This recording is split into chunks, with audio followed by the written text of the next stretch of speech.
ladies and gentlemen, it could be said that the only BBC News bulletin worth watching is the BBC's 10 o'clock news. And if that is the case, Matt Frei was one of the stars of it, and you may have noticed that he's been missing these last few months, and it has to be said Justin Webb isn't quite the same. Matt has a rare gift. He normally only has about 2 minutes, 10 seconds to tell a story, and he does it with very few words, and yet you can tell that he can write. You can tell that he's something of a wordsmith and a poet. And indeed, the book that he's written has gone on to prove it, and it is on sale tonight. I don't actually know anybody who has a bad word to say about Matt. Until tonight. Until tonight. He's the best journalist to come out of Germany in a very long time. Let's really narrow it down here. And in fact, the only person who has a bad word to say about him is Rupert Murdoch, who, during the Hurricane Katrina crisis, criticised the BBC's coverage. And the irony is that Matt has gone on to write a book for, you've guessed it, Rupert Murdoch. And a very good book it is too. I wanted to ask you, first of all, about being an anchorman, because we haven't seen you on our screens for several months. For those of us gutter snipes still in the trenches, tell us what being an anchorman is like as opposed to being a sort of frontline news reporter. Well, first of all, just to explain, thank you for coming. And thank you very much for your wonderful introduction. And I'm sure Justin Webb's ears are burning, and so I'll send out the apologies afterwards. No, just to say that you probably don't know this, but I'm now presenting this program. I've become a presenter or an anchorman. The program is called World News America, BBC World News America, and it's the idea is to basically sell BBC News to an American audience. And people always ask us, well, who is your demographic? Who's your audience? And we say Americans with passports. All 6 of them. No, there are 25% of the population has passports. They read the foreign pages of the New York Times or the Washington Post. They tend to live on the coast, and they're interested in what happens abroad. And those are the people that we try and broadcast to. And so, I thought this was a fairly, great opportunity, but also I would be a presenter. And I remember the first conversation I had with my American bosses, they said, no. You're not a presenter, you're an anchorman. I said, well, that sounds, I once saw a film called Anchorman, which is a bit ridiculous. It sounds a bit absurd. And they said, no, this is really important. You are the pivotal part of the program. You're not just reading an auto cue. You are the kind of vertebrae of this broadcast. So, okay. Anyway, part of this, basically you're just another presenter, but they like to give it a kind of posh word. But part of this, and this is really strange, is that because we have a small but growing audience in America, it's all about program recognition according to a particular face. So there's a lot of publicity which you don't get if you're a presenter in England. And this involves posters of all sorts of different shapes and sizes on bus stops in New York and Washington. And this is, I have to say, really nice. It's really great to see your picture on a bus stop until you find someone urinating over it. And I was taking my kids to school the other day, and there was the bus stop, and they loved this. They loved the idea that their dad's face is on a bus stop. And I thought, there's a lot of traffic. I haven't just seen that, have I? And I looked again, and there was an African-American gentleman with his trousers halfway down his bottom about to urinate on my face, which I thought was really quite, I didn't know why. I'm not sure if it was my face or the face of Osama bin Laden that was slightly smaller above mine. I felt like stopping the car and saying, excuse me, do you recognize his face? But I didn't. Anyway, so that's the philosophy behind this, the publicity campaign.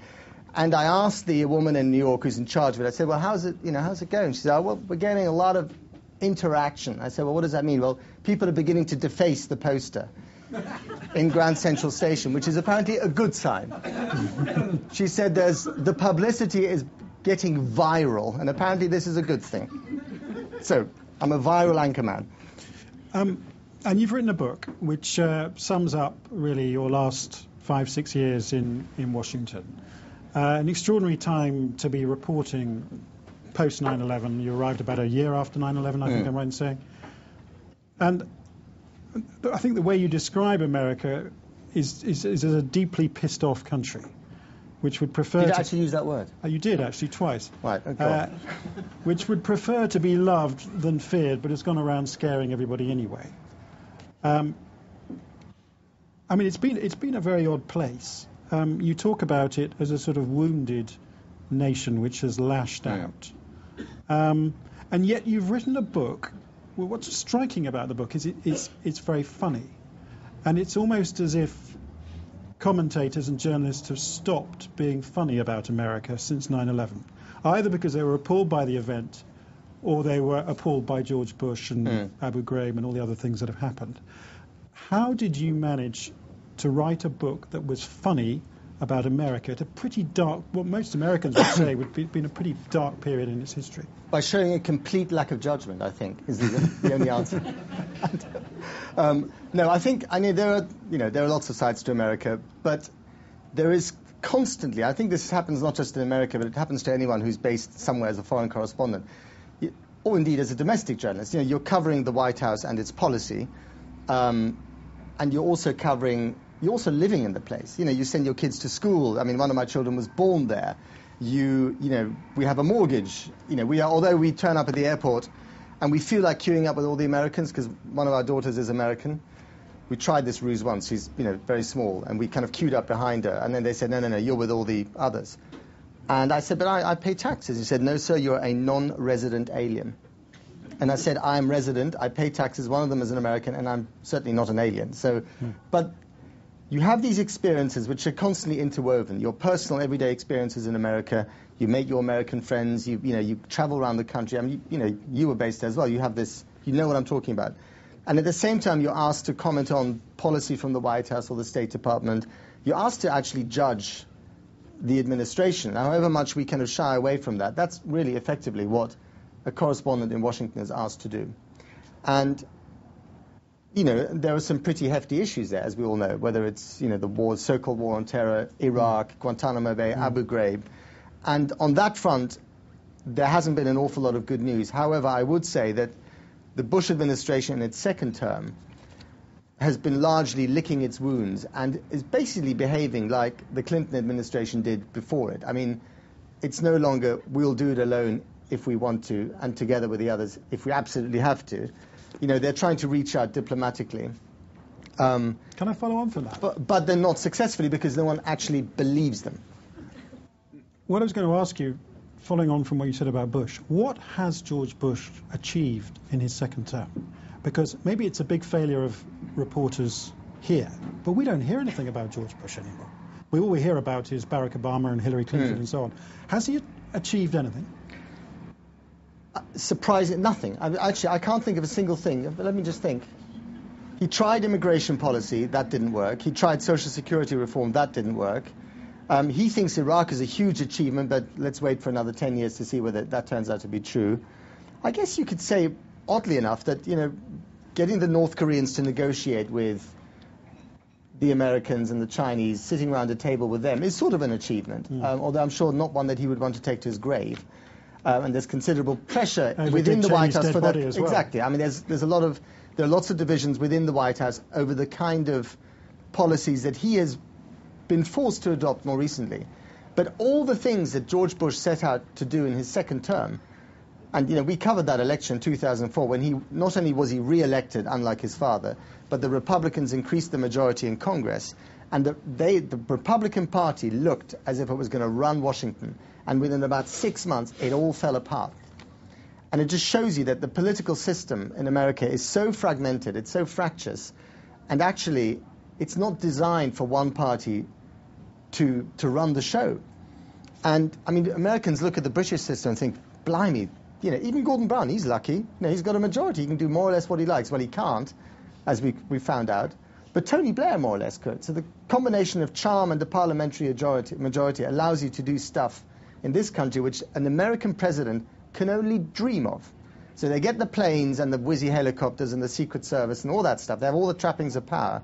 But actually, they're a bit like the Venetian Doge. You're out after God knows how many years, and there's only so much you can do.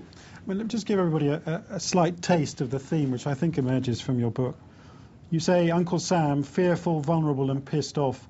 And when strong countries feel weak, strange things happen. There's another one here. America should be at the top of its game, but it stands bruised and battered, the wounds not inflicted by outsiders as much as by America itself. I mean, that's the strange thing about your book. I mean, you've got this rather sad period in history, and I think if an American journalist had attempted to write the book that you've written, it would turn out much more bitter, and it would be more like Maureen Dowd in the New York Times. You've come away from America laughing.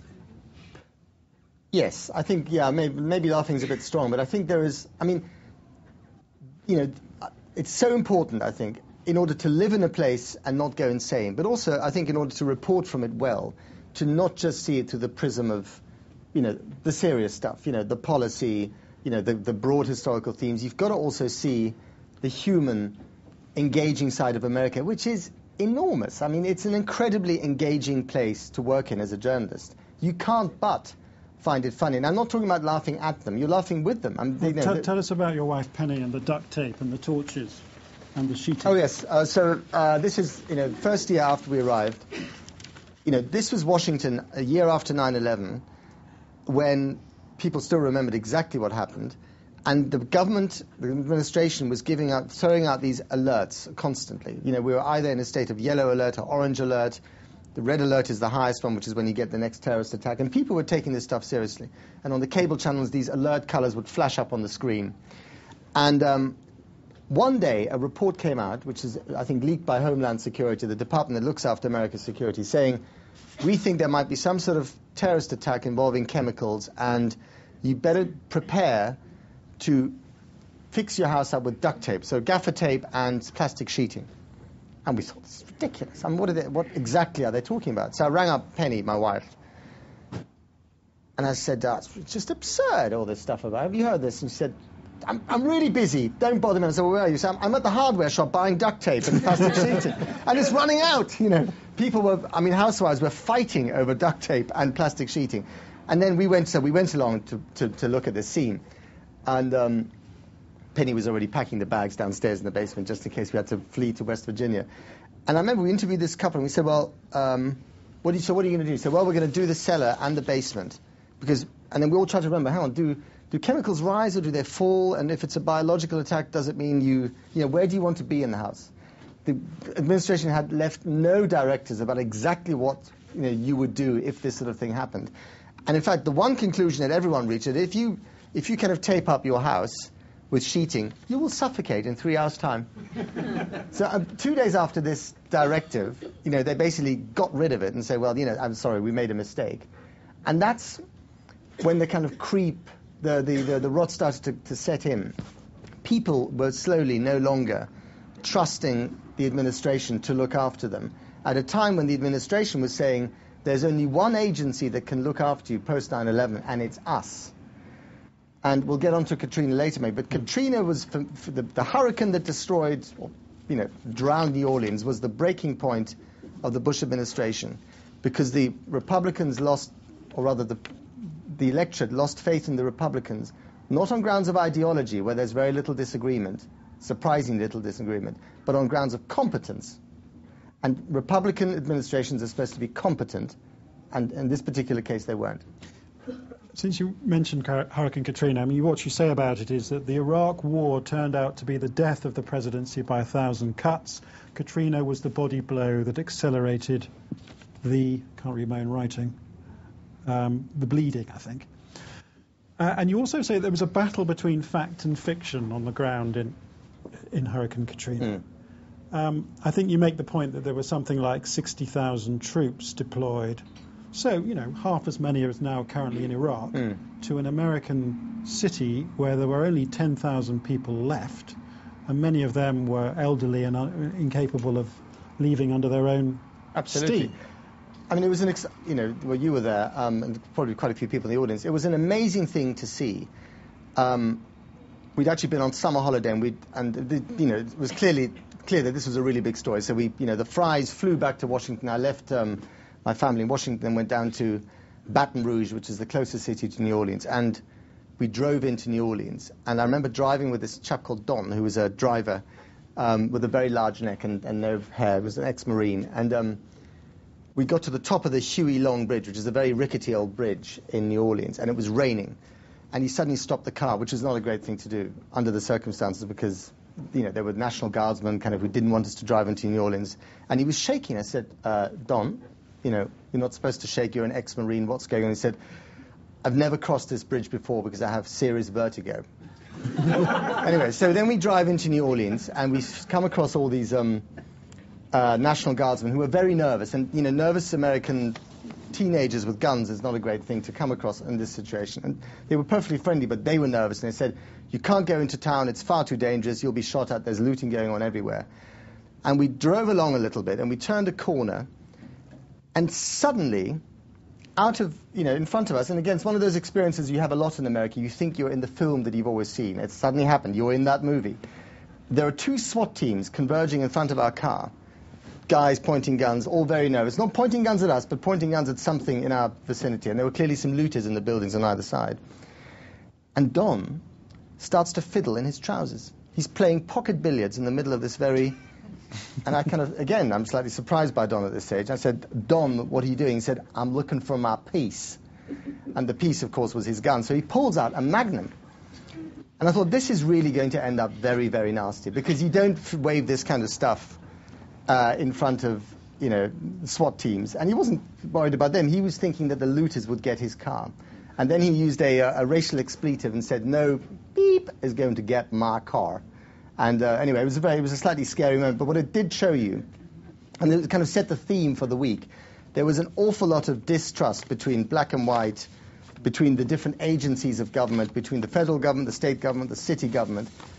The supertanker America simply couldn't deal with a kind of micro-crisis like this. It couldn't turn on a dime. But how was it that you could stand inside and outside the convention center where you and I saw these bodies literally being piled up in a back room?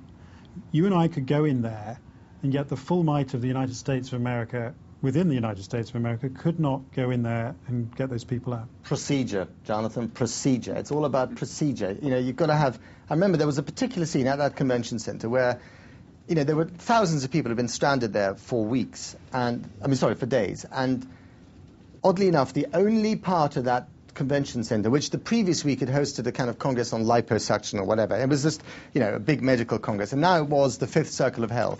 The only area in that convention center, which was filthy. The stench of dead bodies, it was hot, there was no air conditioning, there was filth everywhere. The only part that was clean was the Vietnamese section. The Vietnamese had established themselves on the second floor, and literally they were hanging out their laundry. I don't know how they did it, but they kept a little pocket of, civilization. And anyway, the people who were not Vietnamese, the other 10,000, basically got together and said, right, we need to be bussed out of here. And on the outskirts of New Orleans, there were hundreds of school buses, yellow school buses, waiting to get these people out. But they couldn't find drivers who were willing to drive into New Orleans, even with all these thousands of soldiers there, to make sure that they'd be safe. And again, it was this, we're just afraid. We're afraid that we'll get lynched. Your original question was about fact and fiction. There were so many reports of looting that people thought New Orleans was basically descending into some kind of, Wild West hell, and it wasn't. It was hellish in other ways, but there wasn't a lot of shooting going on. Well, you made the point that the police chief, Eddie Compass, described the storm as God's vengeance on sinners. And I think you made... Great line to come from the head of police, isn't it? Yeah, the point you make is that from the very beginning, there was an inability to distinguish between fact and fiction. So 10,000 blacks in a convention centre must be up to no good, must be criminals, cannot be approached. A whole series of fictions seemed to evolve, which stopped both the federal and the local from dealing with it. Yeah.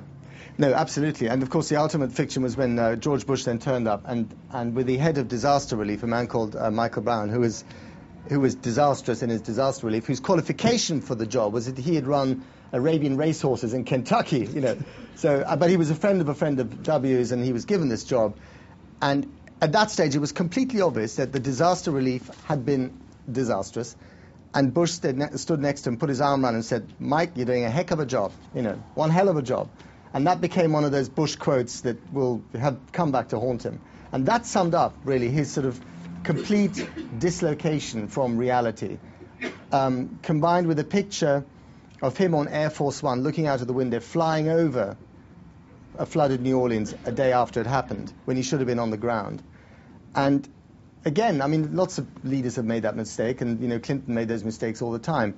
But Bush prided himself. You know, as he would say himself, I'm not the greatest rhetorician, and, you know, I'm not the greatest intellectual, but I'm a manager. I did a Harvard MBA. I know how this stuff works. I can delegate. And he didn't.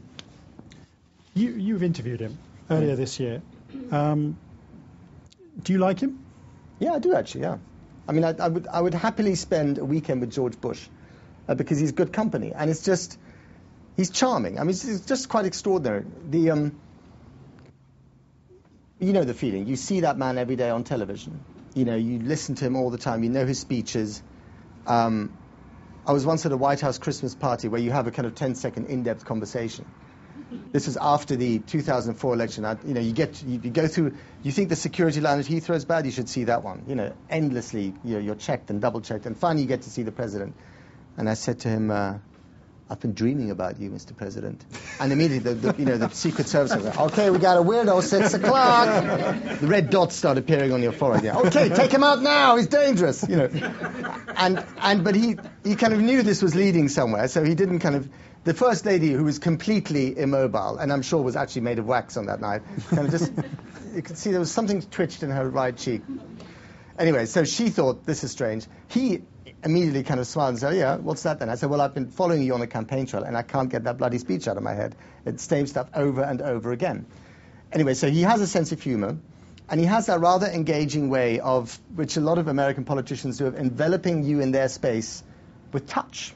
You know, Clinton used to do it particularly well to a particular gender, but I mean, everyone, you know, but Bush does it too. It's always like, you know, he prods you, and it's this, and it's that, and a squeeze of the arm. So you can't not dislike him. You've got to pinch yourself. Hang on, this is the bloke who I've been criticizing for all these years. And in this particular interview, where we are sitting actually much closer together than we are, you're almost sort of touching knees, he was quite nervous at first. I thought I'd be the nervous one, and I was quite nervous, but he was really quite nervy, and he doesn't like interviews at all. Doesn't give many one-on-one interviews. And it was like saying, it'll be all right, it's fine. And I thought I'd deflate the whole thing by saying to him, you know, he was off to Africa on a trip, and, you know, that's the reason why we got the interview, because the BBC has an African service, and we have African language services, and therefore the White House was so desperate to get at least one message out there that they used the BBC as a conduit. It's under those circumstances that we got the interview. And I said to him, I've got, so Mr. President, you don't believe in opinion polls, do you? He said, no, I don't. I said, well, I've got news for you. And I then left it at that. He went, and you could see all again, the minders are going, Jesus Christ, this is going really badly, you know. And he did, but he didn't say what news, because he can't be interested in opinion polls, because he isn't. So I said, well, it's good news. You know, you're actually very popular in parts of Africa. You know, and he kind of, you could see everyone kind of went, oh, thank God for that. You know, is that why you're going? Because it's the only part of the world where they still like you. And then it sort of, you know, it got slightly more tense again. But, I mean, I described this ad nauseam in the book, but the interview was supposed to last 12 minutes, exactly. And, you know, the minders had rung us up beforehand to say, if you go 1 minute over, you are in big trouble. And these blokes turn up with cards, large cards with numbers on them. And the cards started appearing. The first one had a 3 on it. I thought, is that like a scorecard? Like, Matt, you've scored 3. You know, or he scored 3 on the answer. Or maybe it was some secret presidential code. You know, Albania's about to invade, nuke 'em now, wasn't it? And then it goes to 2, and then it goes to 1. You realize these are minute cards. And then it got to -1, -2, and then there was a red one, -3. And the minders start doing this, you know, and now you kind of think, what? Okay, it's time to stop. But he was happy to go on. And then at the end of this interview, we're walking down the red carpet in the basement of the White House, which is also the First Lady's portrait gallery. And he does the kind of nudging thing. I thought, you know, actually on one hand, it's really nice to be nudged by George W. Bush, but you don't want to be too nudged, you know, because it's a bit too friendly. And then he stops in front of the portrait of his mother, the matriarch Barbara, and he touches my arm, and he bows in front of this picture, and he says, Matt, that's the shrine. Which I thought which is extraordinary, because you're suddenly getting this insight into, you know, the American equivalent of the royal family. You know, these This is amazing. And you kind of feel like saying, so, Oedipus Schmeedipus as long as he loves me. I mean, it's... I felt like saying, but I didn't. I wasn't quick enough. What do you say to the picture of your dad on the next floor? Because he has a famously vexed relationship with his father. Father's the wimp, the son is the one trying to overcome the limitations of, this sort of patrician, New England upbringing. And it's really fascinating because you're suddenly into the kind of very personal dynamics of a family that, through their dynamics, have actually shaped the state of the world. Last one on Bush. You describe him as a conviction politician who's insulated himself against the grey nuances of the real world by adhering to his core beliefs like a shipwrecked seaman clinging to a life raft. What do you think he really thinks about Iraq? I mean, clearly, you hear that public, the second inaugural speech, it's our duty to spread liberty wherever it isn't in the world. Yeah. I think that he doesn't believe that so much anymore because it doesn't work. But I think he's convinced that Iraq will turn out right. I think he has an absolute... I mean, this is a man... The most important thing about George Bush, I think, is not that he's discovered God. It's not that he's trying to overcome, the limitations of his father. It's that he hasn't had a drink in 20 years. Now, what does that do to people? You were a major, fully fledged member of the Johnny Walker fraternity. And there are some rumors about other, substances, which I won't go into, but which no one wants to go into. But the point is that this is a man who liked to drink. And suddenly he stops drinking. He says goodbye to Johnny Walker, and he says hello to Jesus Christ. And it works. And he hasn't had, I really believe, although there are rumors to the contrary, that he hasn't had a drink. The pretzel incident. The pretzel incident. Maybe it was soaked in something. But it takes a steely will to do that. So this man has, iron determination. And actually, if you talk to a lot of, here, Charles Kennedy, unfortunately, suffered for his, drink problem. In America, which is a country that values any personal journey, doesn't matter if it's from A to B or, vice versa, but they like this whole process of rise and fall, sinning, redemption, they value that. In America, George Bush's infatuation with Johnny Walker is not, and then later sobriety is not held against him. It is a badge of honor, which even the most, even the Republicans who've never had a drink in their life think is something that tells you something about him. So to get back to your question, steely determination combined with faith in God, as he once said, I answer to a higher father than my dad, the commander-in-chief in the sky, plus the fact that he is obsessed with history books. He is obsessed with them. And when I interviewed him afterwards, he talked quite a lot about what books he was reading, what history books. I hadn't read any of them. It was really embarrassing. I had to say, that's a great book. Fantastic. Really cracking stuff. But he reads them because he is convinced that the sober eye of history will, once it gets around to, judging him, will judge him positively. What about Hillary? You say she has a beatific smile that jars with her icy public image, and you had this brilliant description of her cast of women staffers in pantsuits in places like Iowa where they would rather not be, with every fibre of their being shouting out at you, get me on the next plane to Manhattan, get me out of here. I mean, there is a sense, isn't there, which I certainly felt more with Hillary than with Barack Obama, of a disconnect between this clearly very clever, very capable politician and the people she's seeking to represent. There's a sort of... There is an iciness, and when you're in small rooms with her, everyone says, oh, she's charming, she's beatific, and so on.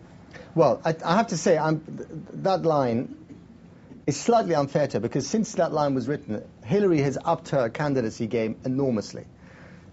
She was icy and she was distant, but she's learnt on the job. They've all learnt on the job. Barack Obama was a terrible debater 6 months ago, and he's now got rather good at that. What she's learned to do is to soften her voice, so that if you now go to a town hall meeting, which is her, basically, a group the size of the group here, Hillary then gets on stage with her microphone. Chelsea's in the wings, Bill's in the cellar because he says too many stupid things, and so he's been airbrushed out of the campaign.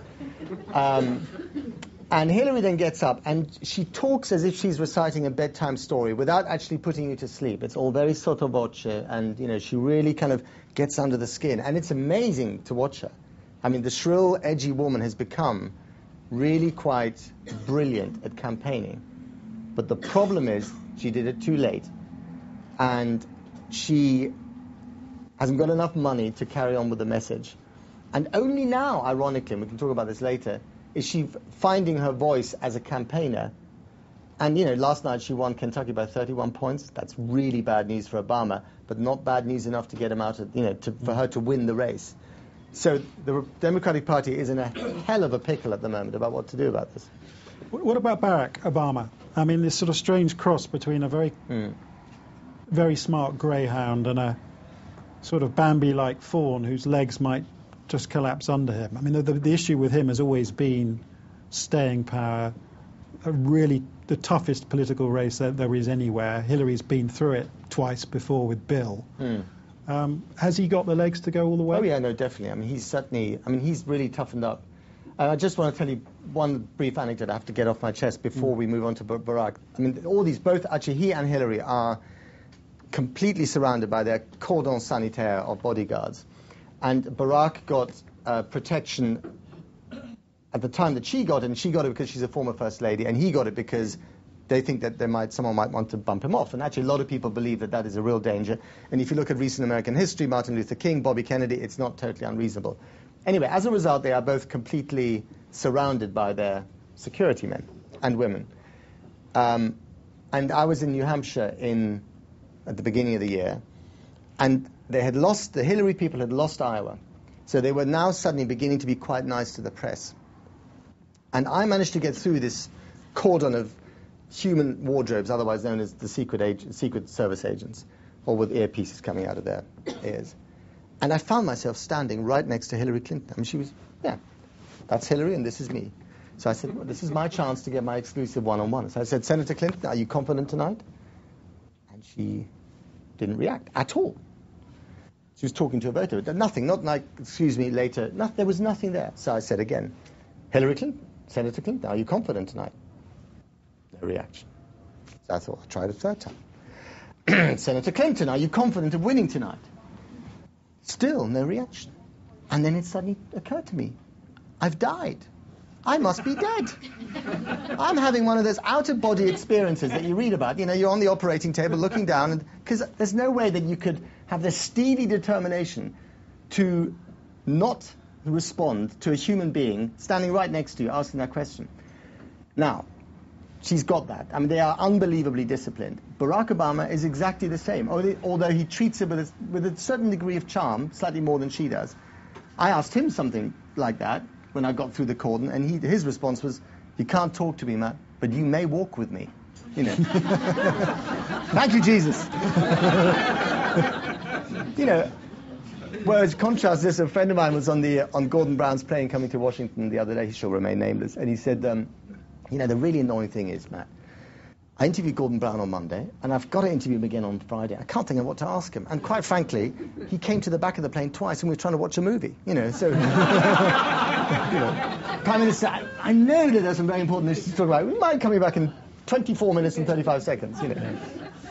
What about Obama? I mean, you've got this young, dynamic man who's used this word hope and sort of pinned it up everywhere in the same way that Bill Clinton did, versus John McCain, who memorably described himself as older than dirt and more scars than Frankenstein. Very different candidates. Where would you put your money? I would put my money, unless there was another terrorist attack, in which case I think McCain walks into the White House, because the gut instinct of protection, the old warrior, the gritty guy who spent 6 years in the Hanoi Hilton, that takes over. And Obama is toast if there's another terrorist attack. And it doesn't have to be 9/11. It could be something quite, awful, but relatively minor in a shopping mall in Minneapolis or something at the right time, the famous October surprise.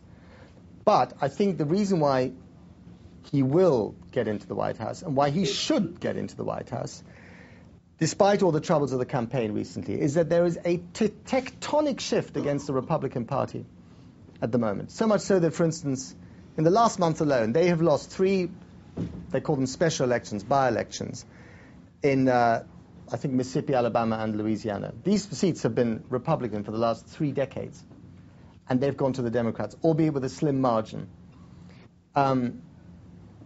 And that shows you that there's a deep amount of anger in America about this administration and about the party that's represented by it. And it's not just about Iraq.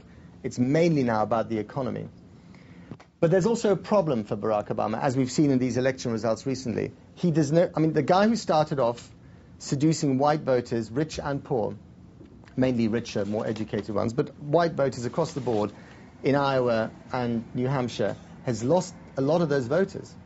And he's getting, he has to now rely on young people and on black people in order to get into the White House. And if Hillary Clinton does eventually bow out and is a good loser, she holds the key to whether he gets in there or not. I mean, she somehow needs to get engaged in that campaign to basically say, everything we said in the last 6 months, forget about it. We really love each other. And the question at the moment is, what price will she exact from him in order to do that?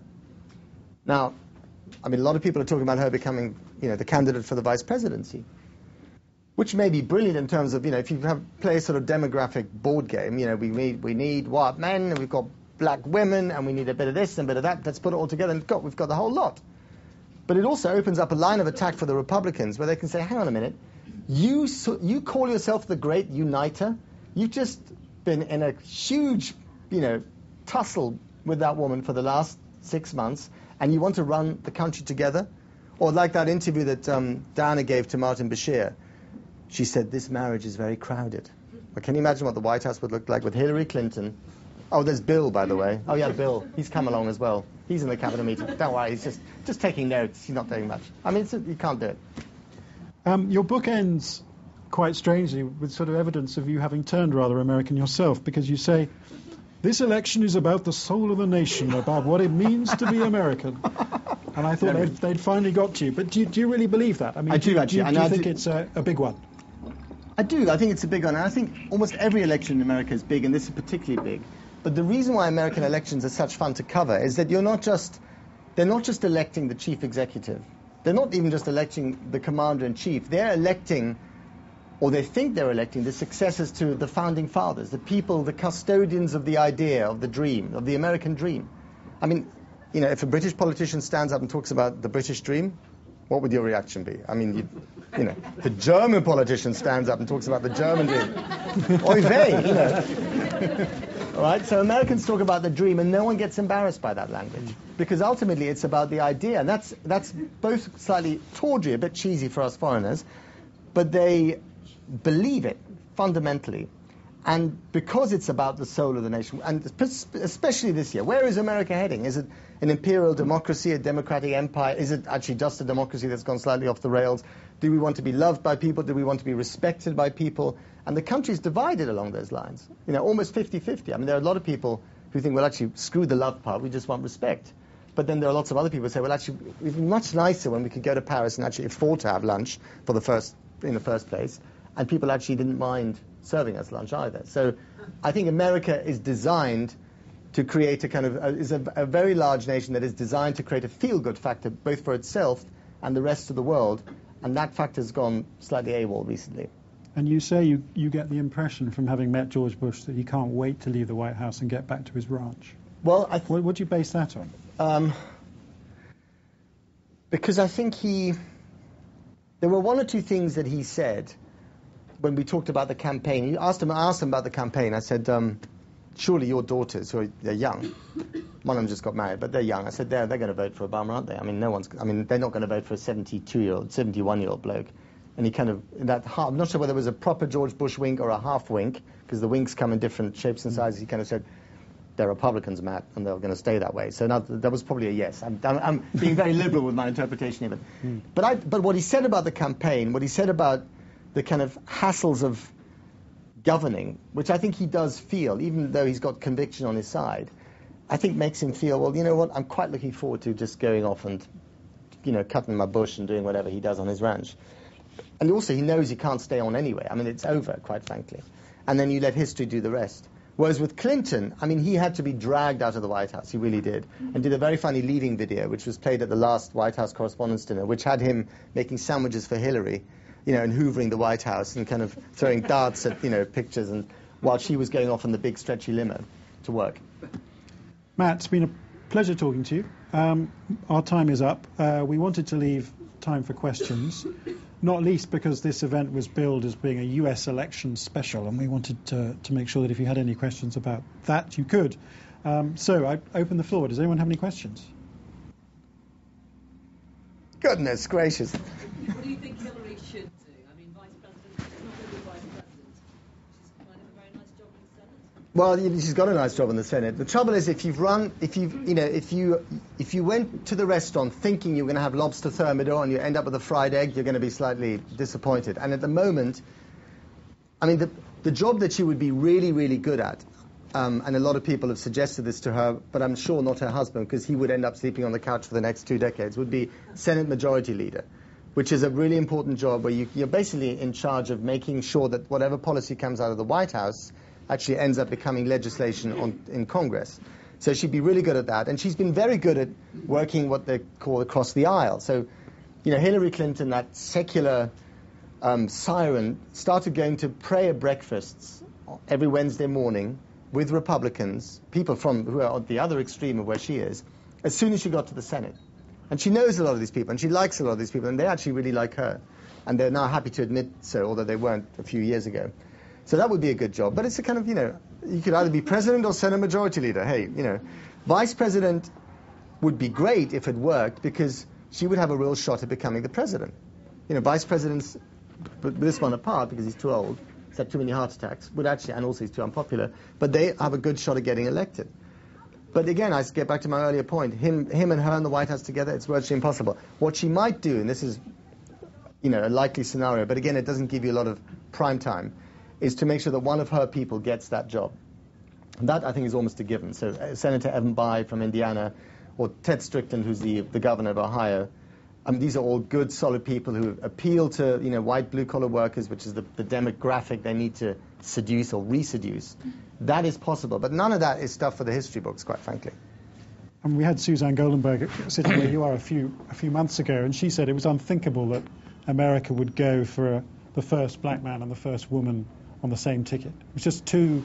It's overloading the edginess the, pudding, massively, I know. But they're playing a tactical game, and they're saying they're looking at individual states rather than at the overall picture. Well, that's what you have to do. But actually, what's interesting this time round, and this is getting sort of into very anorak, sort of slightly anal election territory, so I'll keep it very brief, only half an hour. No, but if you look at the electoral map in America, it's really fascinating how, and you see some of the kind of weirdness of the electoral process now in the primaries, how it's all down to those famous swing states which is not every state. They don't bother campaigning in California or Texas because they know that one's going to be Republican and one's going to be Democrat. But they'll spend an awful lot of time in Ohio and Pennsylvania and Iowa, which are quite frankly all the places you don't want to go to as a journalist if you're only there for a few years, and West Virginia. But this time around, what will be interesting is that all those places will be in play because of the economy, but also the Hispanic community. There are 48 million estimated Mexicans living in the States. 48 million. That's more than African Americans. And about 15 of those, or 12 of those, no one really knows the numbers, are illegal. But there's a hell of a lot of them who are legal and can vote for the first time they want to in this election. And they're getting energized to vote. And who will they vote for? Because if they vote, whoever they vote for in states like New Mexico, Colorado, Arizona, will get the White House. And that's where, and there's a very interesting dynamic there, because they hate the Republicans with a passion, because George Bush promised them immigration reform. He basically said to them, if you do your homework and if you behave, you'll get a green card, or even better, you'll become a citizen. And then suddenly the party rebelled against that and said, no, you can't. We're either going to send you back to Mexico or you have to stay in the shadows as an illegal. So they are really pissed off. But they're also not sure about Obama. And this is really interesting. They look at Obama and they say, in that sort of slightly post-feudal, patriarchal, if I can be so bold, Latin way, they say, hang on a minute, you're telling us that we'll be protected by a president who is another member of another minority. Because he's black, he'll be weak. He can't look after us. The person who could look after them is Hillary Clinton. So again, if they could somehow get the Hispanics on side, I'm talking about the Democrats here in this election, either through a surrogate of hers, Bill Richardson is a possibility, he's the governor of New Mexico, former Clinton ally, friend, worked in the cabinet, former UN ambassador, has negotiated with the North Koreans, but unfortunately despite the fact that he has a Mexican mother, he has a beard, which is never good. He can shave that off. But he has a sex life, record that goes all the way back to the dankest days of the Clinton White House, and that ain't good. So, unlikely. Any other questions? Front row here. Felicity. How damaged do you think the Democratic Party is after this sort of very internecine primary season? Do you think it's just that we're looking at it from outside, but we don't have that kind of system where that's how it's supposed to be, that candidates within a party fight it out for the nomination? Are Americans, do you think, more willing to forgive that and move on? And when the general election comes around, they will all pull together, and all these people who say, I wouldn't vote for Barack Obama because I'm a Clinton supporter, I'd rather vote for McCain. They don't really mean that, do they? Well, if you're an optimist, that's what you would say. But there's a very interesting point that you hinge on, which is that America, despite its image abroad, is actually really afraid of internal confrontation. And I think a lot of that is to do with the Civil War. There's a real obsession with things getting out of hand. And, the word that you hear over and over again in Washington is bipartisan. Someone is bipartisan, reaching across the aisle. Let's all be friends together. They're amazingly polite to each other. And they there's a very popular program on C-SPAN. It's called Prime Minister's Question Time. It is a television blood sport for Americans. They love it. They think it's fantastic. Look at these Brits. They're hammering each other. It's amazing. And the country hasn't sunk yet.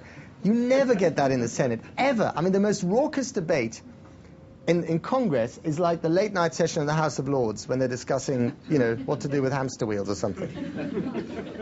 And it's partly because they're afraid of what's going to happen, because they've done it before. You've got to remember, the most bruising conflict in American history was the Civil War in terms of numbers of casualties in proportional and real terms.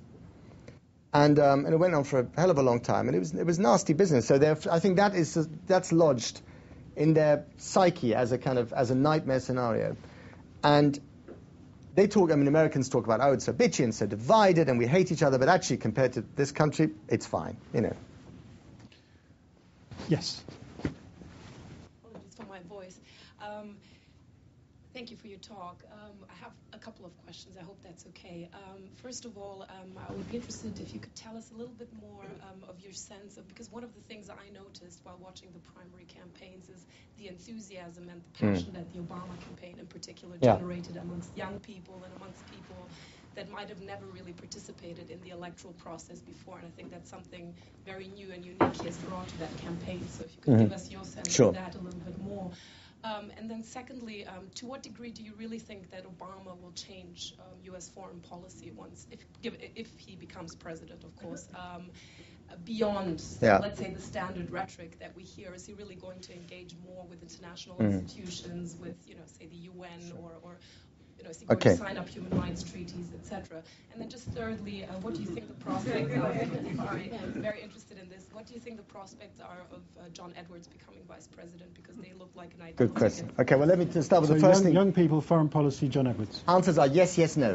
No, the first thing is interesting. Barack Obama, I don't know if you know this, but he has raised so much more money than Hillary Clinton, who was the queen of fundraising. And what he's done is he's realized that in the year 2008, in the same way that Kennedy was the first president of the television age, he wants to become the first real president of the internet age. And he's used the internet as a way of not just raising an awful lot of money from an awful lot of people. So instead of just having a room full of people who give $4,600, he's got 60 ballrooms full of people who give $10 each. And that means he has 60 ballrooms full of voters, and 60 ballrooms full of voters with email addresses and phone numbers who are prepared to become his foot soldiers. And you see this at Obama rallies, and it's been there for months. You go to these rallies, and thousands of people turn up. But they all get channeled through, a kind of, an entrance thing with 15 counters, and the counters will be manned by volunteer students with their laptops who take the money off everyone who comes in. And it doesn't matter how much you give or how little, you're welcome to come in. He has raised, Hillary's had to lend her own campaign $11.5 million. He has got $40 million in his pocket at the moment. But he's only raising that money from one particular group of people, young people, mainly. And again, it gets back to this problem. He's done incredibly well amongst certain tribes of America, and amongst other tribes, as a result of the campaign, he's done less well. And what the campaign has done is distill the various tribes into their kind of corners. To get to the second question,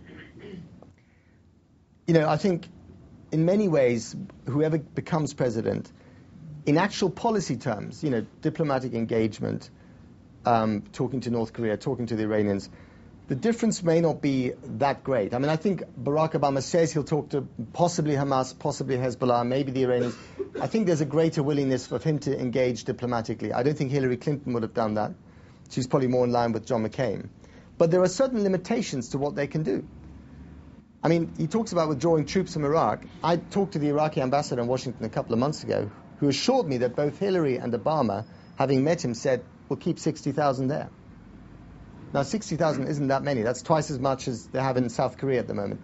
But I would put money on the fact that even if he becomes president, you would not see a wholesale withdrawal of troops from Iraq. It will not happen. They'll have like 4 or 5 little green zones where American fortresses in that part of the Middle East. They'd be foolish not to, quite frankly. Third question, if I remember correctly, was, what was that? John Edwards. Edwards. Vice President. Great guy. Fantastic speaker, populist. Poor whites love him. They don't resent the fact that he's rich. That's an amazing thing about America. Here's a guy who looks like Tom Cruise, who gets $400 haircuts, who's a multimillionaire, but he's come from the gutter, and they like that journey, and they don't resent it. Whereas here, you get people saying, but you're one of that lot now. You're rich now. What do you do? Why do you think you can speak on our behalf? But they don't feel that with him. But the problem is, he tried it once before. He's yesterday's porridge warmed up. He's the 2004 vice presidential candidate. But actually, he would be a great solution. It's almost as if the Democrats have cornered themselves with an excess of talent, Unlike last time, you have a quote here from describing John Kerry. His verbosity worked like a fire blanket on the feeble embers of his charisma. Where does that stuff come from? Blimey! You're taking it out of context, aren't you? It was, looking back on it, it was a pretty... I remember it was one, John Kerry, I don't know if you remember what he looked like. He looked like if El Greco had painted JFK, you get John Kerry. Yeah. Or he looks like a Halloween mask. He's sort of... Everything, the call of gravity is overwhelming. And he talks like a foghorn. Yeah. And I remember going to this one event in Pennsylvania. It was in a high school in Pennsylvania, and packed with students. And they had this salsa show beforehand, and these gorgeous girls got on stage and were singing salsa and dancing. They were ready to eat up John Kerry. And, these young people who don't really vote very much and not terribly engaged in the political process. And if Bush had turned up, you'd have said, my God, you're good. You must come sing that at the White House one day. And Kerry turned up and said, I would just like to say that school recommendation clause 15B is extremely good for the state of Pennsylvania. And by the end of the sentence, the droop factor was extraordinary. Everyone had lost interest. That's it. He's killed it dead. And the day after he lost, the bitchiness in the campaign. I remember going to this party with all these Kerry-minders, who were believing in John Kerry until the day he lost.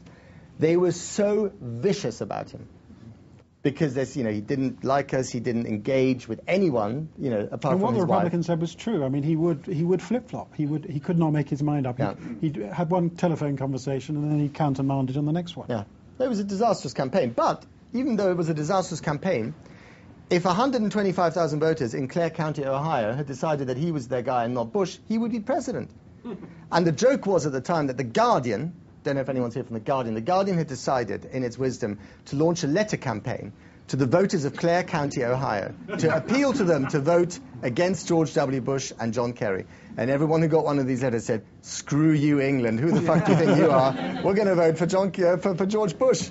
It's The Guardian's fault. It always is. Yes, lady at the back.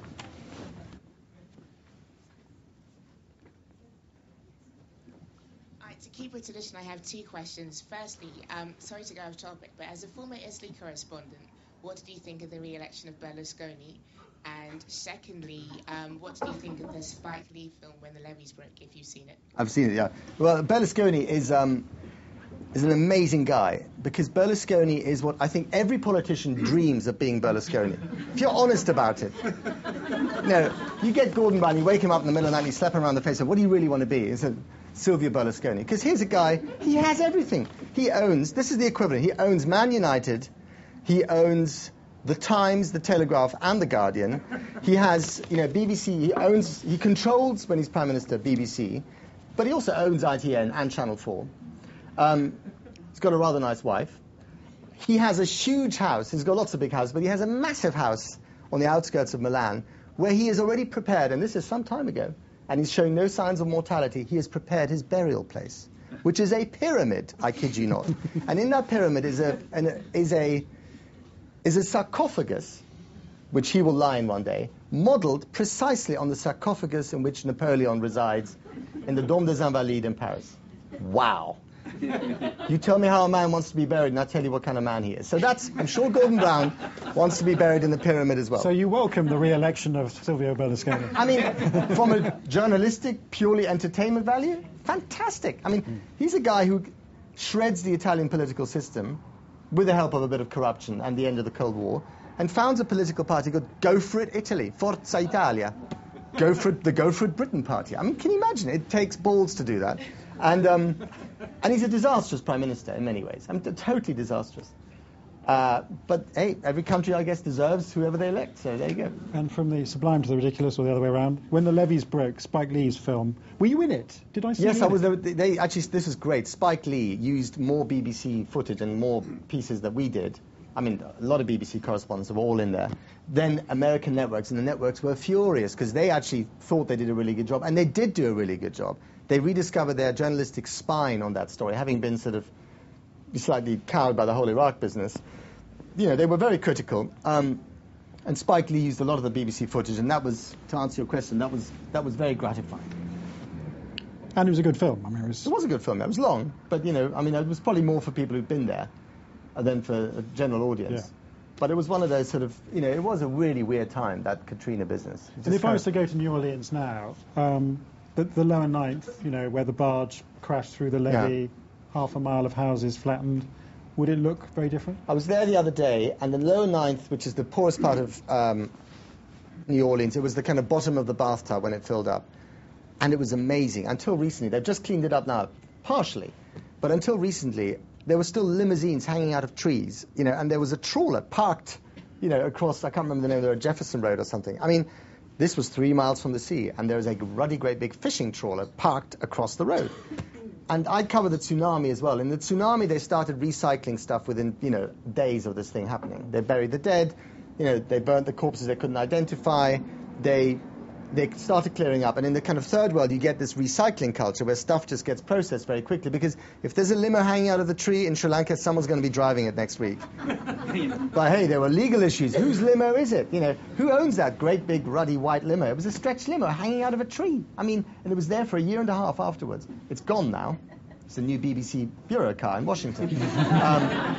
But you know, again, this is getting back to the original question. America, this sounds very broad and brushstroke stuff, but it has the best intentions, but the size of the country, the fragmented process of government, impedes progress in so many ways, and Katrina was a very flagrant example of that. Any more questions? Yeah, lady in the red at back. There's been a lot made in this election that we've got a female candidate, a black candidate, and an old candidate. Who do you think face the most discrimination because of their kind of respective respective minorities? No doubt about it, the old people, definitely. I think we should stick up for old people in this election. You know, no. I mean, obviously, although he will, I think if he loses, McCain, a lot of it will have to do with his age. But I think America is more racist than it is misogynist, which is, I guess, what your question is. And race is never, ever discovered in an honest way, ever. And I mean, the closest I got to it was in a kind of tattoo parlor in Memphis, Tennessee, a few weeks ago, where there was some slightly inebriated gentleman and one woman who were talking about, we get assaulted by black people. Why can't we call them the N-word? You know, they're calling us all sorts of things. Why can't we call them that? And so their line was kind of reverse racism. But there's a lot of understated racism in America. And I have a colleague, I'm sure you all know, Clive Murray, who is Jamaican, to an American, he sounds like a member of the royal family, but he's black. And the reaction of Americans to Clive is fascinating, because they can't believe it. They kind of do a double take. What? Just say that again? You know, they just don't, they can't believe that black people can speak like English people, you know. And it's just, the fact that they can't believe that is part of this kind of reservoir of misunderstanding, guilt, doubt, or you name it. It's a huge catalogue of things which came to the fore in Katrina, is whispered at, hinted at every day in hushed little undertones. And that's actually why I think, Barack Obama as President of America, he may be absolutely useless at his tax policy. He might pick a war with Albania, you don't know. But just in terms of exorcising the ghosts of America's recent past. In other words, we can have a black president and inflation won't go up, or interest rates won't go down, or actually, you know what, the country will still be fine. That would be the most powerful signal that America could send to itself, let alone the rest of the world. Yes. Keeping you busy. You may have partly answered the question with the comment about lack of ideological differences and bipartisanship and so on, but the frustration for me following the British coverage of the presidential race is that the race is all of the story, and the policy differences, apart from maybe on Iraq, are often completely missing from the British news. And I was just wondering if, A, does the American media cast any more light on it, and B, can you cast any more light on what the major differences are? I think you're absolutely right, and it's a complaint that we hear quite a lot in America about the American media. I mean, they're covering the horse race as much as we do. But to be honest, it is about the horse race. It's about the characters rather than the policies. Because the policies change all the time. I mean, there's certain broad areas, tax, and we'll get to that in October. They will be talking about, healthcare, taxation, withdrawal from Iraq. But this is such a primal race. It's about, black against white, man against woman, age against youth. It's about character. And that's what the president needs to have. They are first and foremost elected for their character and not for their policies, because the policies change all the time. I mean, there are broad areas where taxation, I guess, is one of them. How you engage with the rest of the world is another. But actually, if you look at, tax is probably one area where there are fundamental differences between McCain and the Democrats, and healthcare and how you fix it might be another. But essentially, at this stage of the race, it's about the individual. Do we trust this person's judgment or not? And I think that's right. Damn sight more interesting to cover as well than getting into numbers, I have to say. In some ways, there isn't even that. It's almost like this person got so many delegates and this person... No, I think there's a lot of... point scoring rather than... Well, there's a lot of that because it's a race. I mean, in a race... It is about arithmetic. In a race where it is... And also the arithmetic is so complicated and it's so important. And it drags everyone down. I mean, Barack Obama started off the campaign season by appealing to, hope and change and all this sort of stuff. And, when it started going wrong for him, I mean, not so wrong that he doesn't win, but wrong for him in terms of the magic, his opening gambit was, I'm ahead in the delegate count, which is, quite frankly, not the stuff of great rhetoric, is it? But it's come down to a numbers game. And actually, the next few weeks are going to be so interesting because, and I know this makes me sound like someone you describe, Hillary is ahead in the numbers game in she was in Kentucky last night. That's a huge problem for the Democratic Party. So here's a losing candidate who's losing on a winning streak, and here's a winning candidate, Barack Obama, who's winning on a losing streak. That's really bad news, and they've got to somehow get around that. Because it's only once you've sorted that out that people can focus on the policy issues. Any more questions? Gentleman at the back, please. Come to you next. Okay.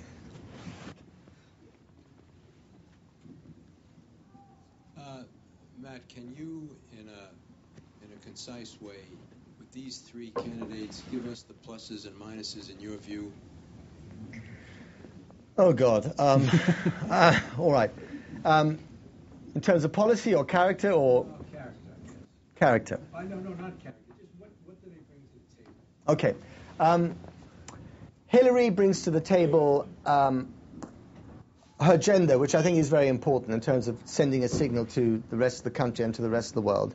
She would bring to the table if she was elected, but I think we can't completely rule her out yet. She'd bring to the table, she talks about experience and people think, well, hang on a second, what are you talking about? You've been First Lady, you've visited these places as First Lady, not as Secretary of State. But she kind of knows how that diplomatic cookie crumbles. She's had that experience. And I think, actually, oddly enough, that old Bill Clinton may be a real pain in the neck to kind of hover around in the scene like someone who doesn't want to leave a party when it's late enough and you should go home. He might actually be quite useful. I think Bill becomes a strength for her in many ways. I think her biggest weakness is that she feels she needs to prove a point. And she said something the other day, and she said it just before the Pennsylvania primary, I think it was. It was about, Israel possibly getting attacked by Iran. And she said, well, we can obliterate them in a week. We know you can do that. We know that. So why are you telling us? Are you telling us because you want white votes in Pennsylvania? Are you actually thinking that you might do that just to prove a point? You don't mess around with that kind of stuff. It should be unstated. So my worry would be, if she gets in, that she has an even greater knee-jerk reaction. Or rather, we would rediscover in her the kind of knee-jerk reaction that we had in George W. Bush. I'm sure there would be lots of restraint from people around her, not least her husband. But that would be a danger. And if you look at the way that Barack Obama has handled the crises in his campaign so far, most notably the business with a pastor, I get the impression, and this is all very kind of, and it gets back to your point, I mean, it's like reading a novel and judging the characters in it. I mean, we're on very thin ice here, let's face it. And we have nothing to back up any of the rhetoric in terms of record of what's actually happened in the past. But if you look at him, you kind of feel that even under fire, he can walk away from it and take a slightly more detached judgment. That's my impression. I may be wrong, but that's my impression. That there is a hinterland to him that doesn't exist with Hillary, whether it's his kids or his wife. He seems to be more grounded. And with her, there's a sort of impression. And I think that's what's killed her in the end. It's not even the fundraising, whatever. It's this impression that has lingered for too long, that she has a sense of entitlement, that this is about dynasty. We're the Clintons. We've been there before. We know how this cookie crumbles, Why not give it to us? Of course we deserve this job. And people don't like that. And she's only now realized that that's a problem. I mean, the last month or so. And she's been groveling, begging, pleading, charming for votes, and it's worked. But Barack Obama does not have that sense of entitlement. What are Barack's drawbacks? Under the right circumstances, I mean, all the strengths can all become drawbacks. McCain's experience can become, he's a grumpy old man. Barack's youthful vigor, hope and change can become inexperience, right? So I think his big problem, and again, it depends who you talk to. I mean, his youth is not a problem for people voting in New York or San Francisco, but it is a problem for people voting in West Virginia and Pennsylvania. I was in Michigan last week, very important swing state, and we talked to a lot of, everyone's chasing white men at the moment. Don't ask me why, but I mean that's the kind of, it's not soccer moms, it's basically white roof tilers. So we found these people on a rooftop, believe it or not, and we kind of amazing television pictures, and they all said, you know what, we really want Hillary to be our candidate because she understands our problems, and we remember what it was like under Bill Clinton. These were good times. And you don't get into a discussion about whether that was because of him or because of Alan Greenspan or the world economy. They remember good times, and they're having a really bad time at the moment. And then you sort of say, well, what about Obama? They say, you know what? I know he's come from a poor background, but he doesn't look like someone who has. He doesn't look like someone who's suffered. And he doesn't engage rhetorically with us on that level. Whereas John Edwards, who doesn't look like someone who's suffered, I mean, he looks positively kind of, coiffed. Is very good at that populist rhetoric. He reminds people of the fact that he grew up in the gutter. And Barack Obama, he didn't grow up in the gutter, but he wasn't from he wasn't, George Bush born with a silver foot in his mouth. And so and they don't quite get that. They don't understand. They think, how can that guy who looks like, he's too good looking, wears, Xenia suits, he's cool, he doesn't walk, he levitates. How can he possibly help us when we're in the gutter? And oddly enough, with McCain, so I'm answering this question. You asked a very structured question. I'm giving a completely unstructured answer, but here we go.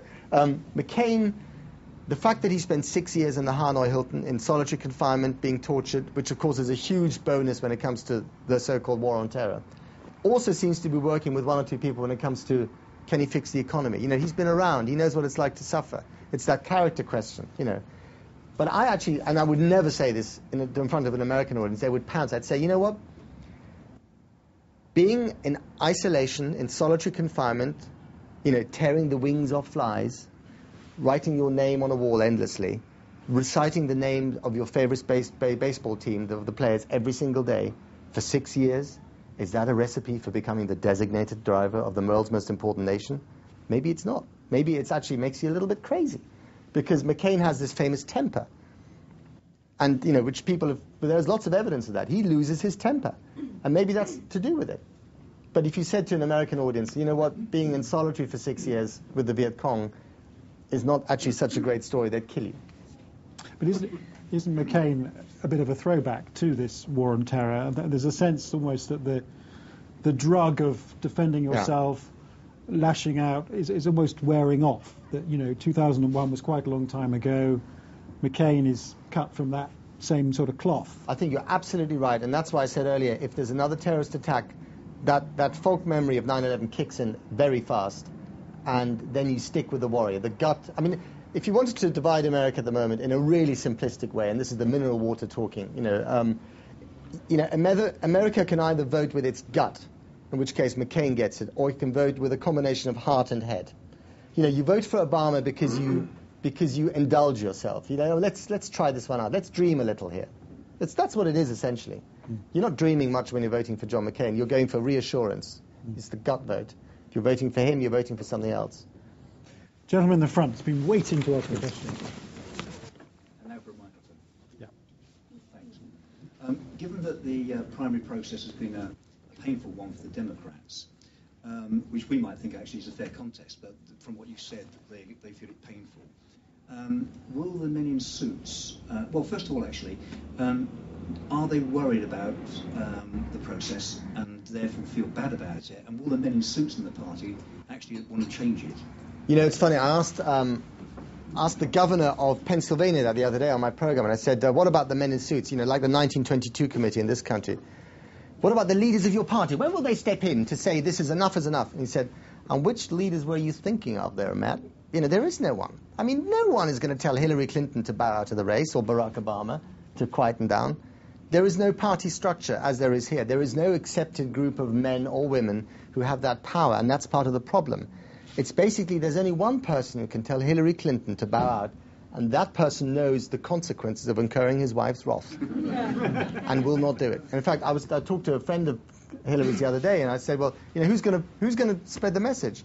And she said, no one in this campaign is telling that woman that it's over. No one.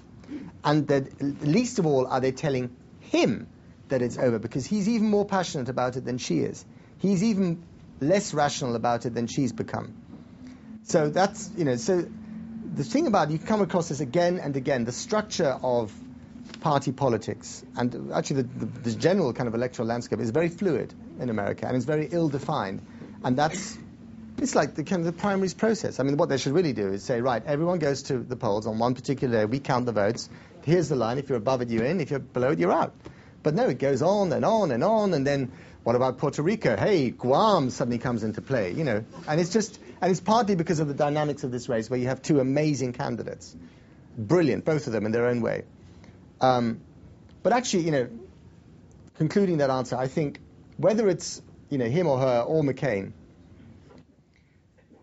it's all good news in a way. I mean, McCain is gritty and he's made of a different cloth, but all of it sends very powerful signals to the rest of the world that some of the stuff that's happened in the last 8 years will not stand. I mean, McCain was one of the most vocal senators to come out and say, we don't torture. Waterboarding is torture.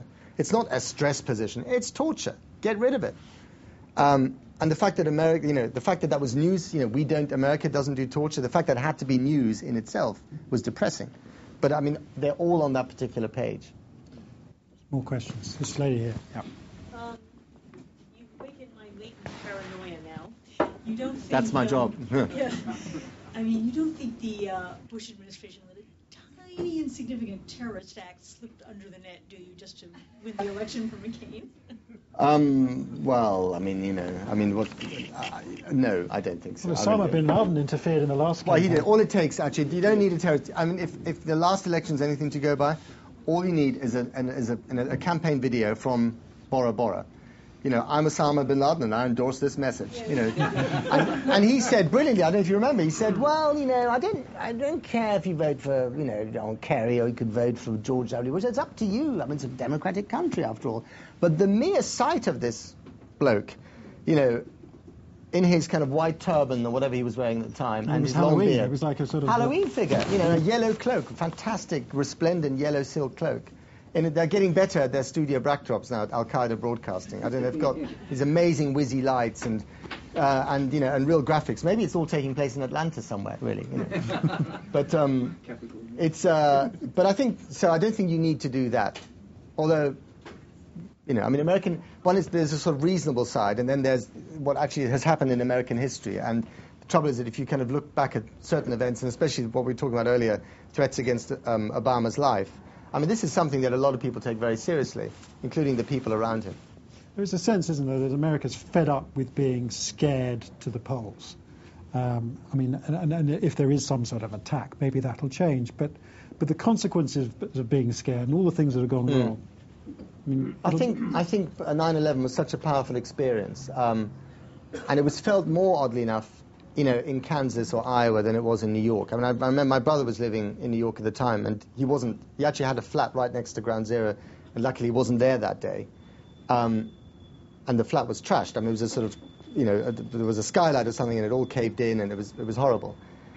But he said that people were kind of having lunch outside on the pavement, because it was a beautiful day, on the Upper West Side and Upper East Side. They were shocked, and no one was going to work, and they were talking about it. But New York can deal with stuff, But in Kansas or in Missouri or Tennessee, I interviewed the police chief in Culpeper, which is a small town in Virginia. The Newsnight, I do this thing for Newsnight regularly, and we've adopted this town called Culpeper. And so here's this guy who looks like Clark Gable. He wears a nice hat. He's got lots of medals, terribly charming. And I said, and the biggest issue they have in crime prevention in Culpeper is, dead cats or tree falling, or maybe someone's gone into the cookie shop and stolen a few cookies. And he said, we're on the forefront of the war on terror, right here in Culpeper. We are right on the cusp. So, if something were to happen, America suddenly kicks into a different mode. And although we've all forgotten 9/11 a little bit, and it's not talked about anymore, and people are, as you say, especially in the big cities, they're kind of bored of the subject. And they're also suspicious of it being used to manipulate people's fears and votes. And, we started off this conversation tonight talking about orange alerts and yellow alerts and, the Homeland Security stuff. And that people are very wary of that because it's been used too often. Although I haven't yet seen the rebellion of people saying, I'm not going to take my shoes off at the airport. I must say, I'm sick and tired. Traveling in America, you do this sort of involuntary striptease. It's like a pajama party. And every item you take off, is courtesy of a terrorist group. So the shoes are Richard Reed's work, the shoe bomber. Then the computer was Abu Nidal. Then your belt is. It all comes, and you're stark naked in the airport, quite frankly.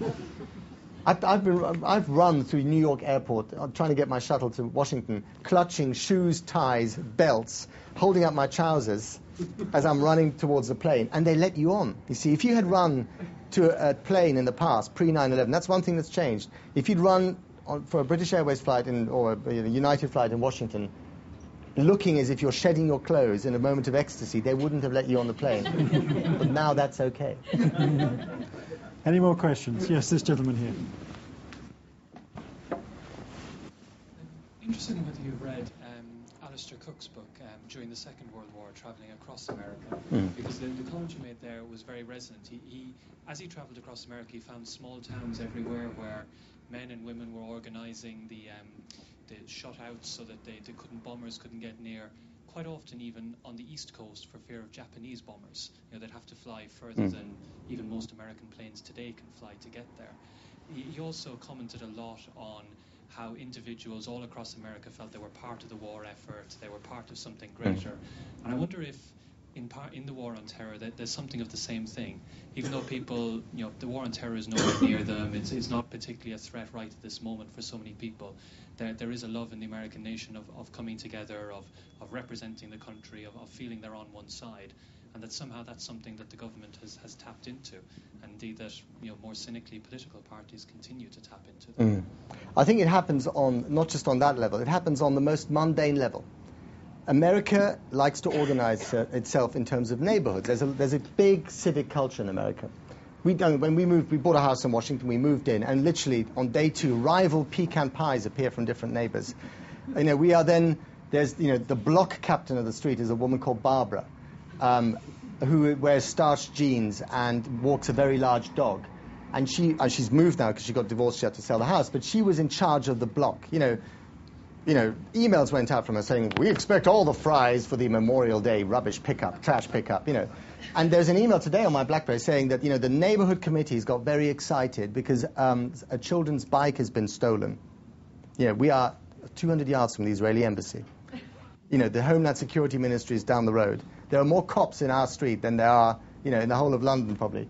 But someone has managed to nick a bike in the middle of the night, and a neighborhood security alert's gone out. We're all expected to turn up on Sunday morning. I won't be there, sadly, to discuss how to deal with this. And it's almost as if America revels in that kind of civic organization, and it's great on one level, and it's kind of absurd on another level. Or we did this at one of my daughter's schools. They normally schools in America, even if they're private schools and you pay lots and lots of money, and also if they're state schools, they ring you up and they say, we want money. I remember the first time we arrived, the first year that we were there, and Amelia, one of my daughters, went to a kind of posh American private school, and this mother rang up and said, are you Amelia's dad? I said, yes. She's a lovely girl. I said, yeah, she is. She's lovely. And I thought she was going to say, would you like to come and play? Would there be a play date? But instead she said, we really need $3,000 of your dollars for this fundraising activity. And at another school, I was asked, all the parents got the email, you are now going to build the playground for this school. So everyone turns up with their pickaxes and shovels. I turned up on the wrong day, and I was there on my own with my pitchfork, and there was no one else there. And I thought, what's going on? And I just got the wrong day. It was very embarrassing because there were all these Mexican laborers laughing at me. Look at him. Anyway, the point is America is civically minded, much more so than Britain is, in a very organized way. Not everywhere, but across the board, I would say. You get it in New York with, condo committees and all that kind of stuff. It's just America organizes itself on the neighborhood level, on the school level, on the church level. I mean, churches are important in America, not just because people have discovered faith in the way that in Europe they haven't, but also because the church, in a very fragmented and mobile society where everyone ends up living somewhere else, has become the glue of the community. So, in the book, I should mention the book occasionally, I write about this church called Saddleback Church in California. And Saddleback Church is one of these mega churches. It looks like an airport hangar. It's hideously ugly. But it's run by this very charismatic guy called Rick Warren, who's written one of the best-selling books of all time, Purpose-Driven Life, published by the same guy who's publishing me. 30 million copies sold. Zondervan. It's a religious publishing house. Anyway, in that church, there's a real estate office. There is marital counseling. There are valet parking services on Sunday for, the richer clients. And the church is the center of that community in a way that it might happen in some villages here in the Cotswolds, but not across the board. And these are churches that pop up like that. They're like shopping malls, because there's a demand for it. And so that's one of those things that, it's not just that they're all crazy and they worship God. I mean, there is a lot of faith, and the word faith is used much more than we use it here. And there's a kind of natural assumption that, believing in God is good. No American politician would ever say what Alistair Campbell said, we don't do God at number 10. If you say that, you're finished. You wouldn't say it. But it's also about civic culture, which I guess was yours. Can I take one last question? This lady here. Carrying on with your discussion on the civic nature of the American people, wouldn't you say that a lot of that is actually based on the fact that the government is a federal system and that there's a lot of what you call territorial claims going on here? I think it's a lot to do with the fact that the government doesn't do things for people that it does for people in Europe. From the health service to picking up rubbish. I mean, the reason why our neighborhood is particularly exercised, I should say, by really mundane, boring stuff like picking up leaves and who shovels when there's a lot of snow, is that for a long time Washington had a really dodgy mayor, Marion Barry, who was busted in a cocaine sting, which is not great for any mayor. And he basically was African American, and he basically said, well, we don't care about the 30% of the city that's white and rich. When there's a snowstorm, they can just deal with it themselves. So you don't rely on government agencies in America in the way that you can do, perhaps mistakenly, in this country or other European countries. People fend for themselves, and maybe that goes back in history to the pioneer spirit, or just happens in very large states which are really quite empty, where you just have to do stuff yourself. But people are more prepared to do that. until you get to places like New Orleans, which is a very strange exception, because no one is prepared to take responsibility. And there's a whole other issue there about entitlement culture. And I mean, just one brief note on this New Orleans thing. The thing that really shocked me there, more than anything, was almost the despair of black Americans who thought that they didn't have anyone to call up. That if they rang their congressman, it wouldn't matter, because they're blacks and therefore they're at the back of the bus. And you have that attitude. You see that a lot. And it was really interesting, because if those had been white people in the convention center in New Orleans, they would have called their congressman on their mobile phones immediately. And these were poor African Americans. And they were disenfranchised to a large extent, but also they were convinced that they were disenfranchised, which I don't think would happen here to the same extent. It's a somber note to end on what's otherwise been a warm, engaging and funny talk, I think. Thank you very much indeed. The book is just as warm and engaging and as funny as Matt is himself. It's on sale for a special price, I'm told, of £10. Yes. And you can get it here tonight rather than at the Hay Festival. And I even sign it if you're interested. Where you will be on Sunday. Yeah. Anyway. Matt, thank you very much. Thank you. Thank you for coming.